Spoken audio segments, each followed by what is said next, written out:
Hey everyone, today I'm going to show you how to fix your Outlook view and get everything back to normal. Without any further ado, let's get started. First, open your Microsoft Outlook app and log into your account. Once you're in, give it a moment to fully load all your emails and folders. This ensures everything is synced up properly before we make any changes to your view settings. Now that your emails have loaded, let's address the view issue. Direct your attention to the top part of your screen where all your tools and menus are located. You'll see several tabs running along the top, and one of them is labeled View. Go ahead and click on the View tab to access all the display and layout options for your Outlook interface.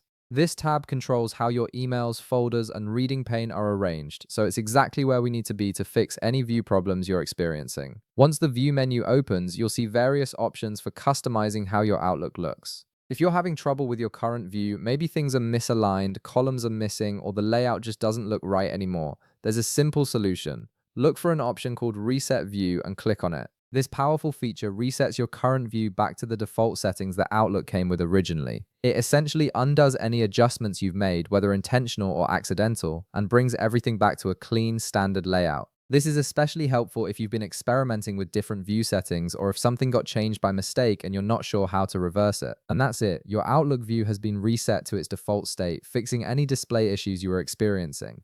If this video helped you out, be sure to leave a like, subscribe, and I'll see you in the next one.